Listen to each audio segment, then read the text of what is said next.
Hi, I'm Megan Nicholson, and I am with Maddie Pushkar and Karina Joshi, and this is our podcast.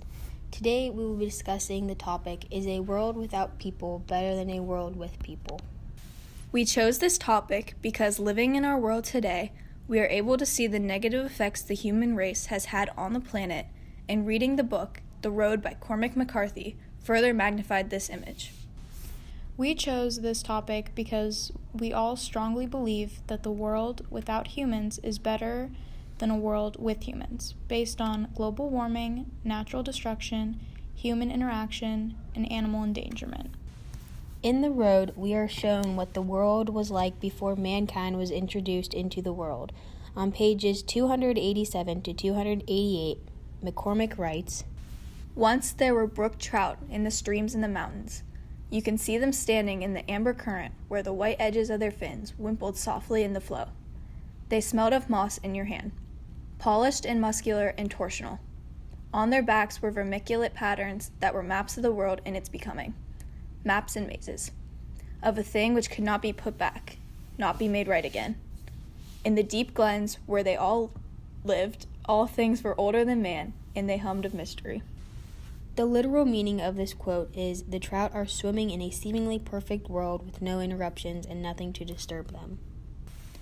However, in our world today, we are shown that with humans, our carbon dioxide emissions are beginning to destroy our world because of global warming. According to USA Today, they said, humanity burns fossil fuels, such as oil, coal, and gas, which release carbon dioxide, or CO2, into the Earth's atmosphere and oceans. CO2 is the greenhouse gas that's most responsible for warming. They also have said, with only a 1 in a million chance that humans aren't the cause, it's obvious that we need to dramatically reduce our emissions of carbon dioxide. Another issue in our world is natural destruction, because as humans we pollute the world, destroy highly forested areas, and most of all, we destroy animals' habitats for cities and factories to better increase our economy. In The Road, on page 182, the man and the boy are found looking at a map and the boy pointing to the sea. The boy traced the route to the sea with his finger. How long will it take us to get there, he said. 2 weeks. 3. Is it blue? The sea? I don't know how it used to be. This quote reminds us of pollution in our world today.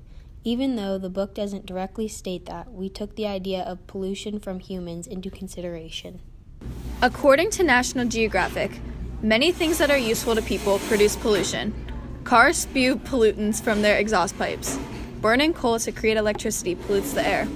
Industries and homes generate garbage and sewage that can pollute the land and water. Pesticides, chemical poisons used to kill weeds and insects, seep into waterways and harm wildlife. This quote demonstrates how we as humans pollute the land and water. We found in some areas of our world today the ocean is not blue because of oil spills, chemicals, and other pollutants which harm wildlife and human life. The Road further elaborates on this issue through his style and the way he describes the post-apocalyptic world. Some of the descriptive quotes include on page 4, barren, silent, godless.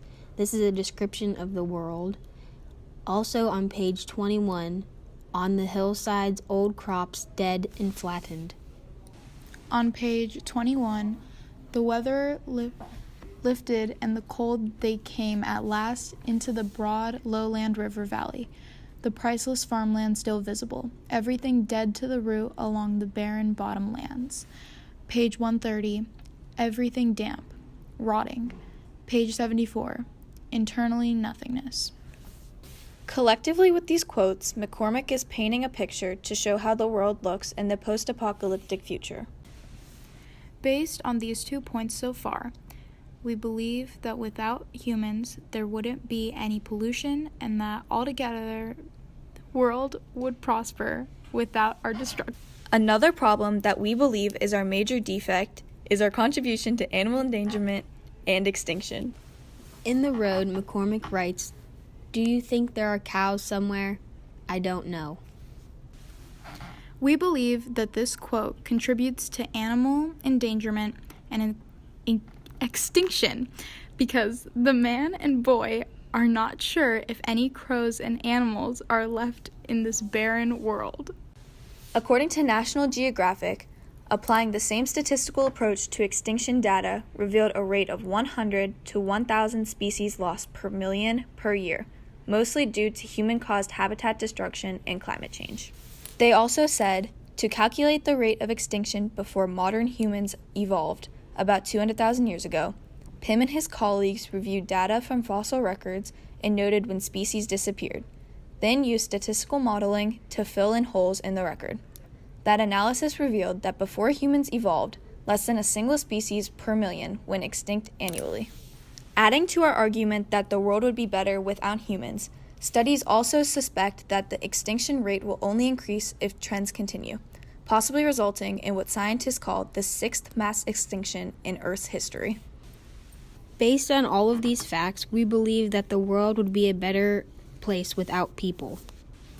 I see pictures all the time of pictures of a perfect world drawn or painted out, but in reality, you see commercials advertising animals with oil spills, animals going hungry, humans going hungry, and much more destruction. In today's world, I see a lot of pollution that humans have caused and how it has affected the world in a negative way. For this reason, I believe that the world would be better without humans.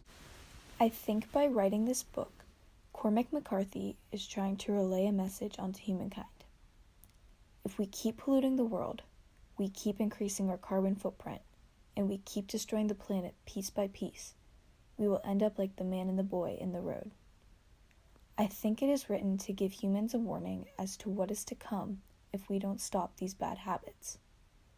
In the end, we never find out what truly destroyed the earth. We are only left with the sheer idea that once we have destroyed the world, there is no way to get it back to what it once was. Collectively, for these reasons, we all strongly believe that the world without humans would be a better place than a world with us.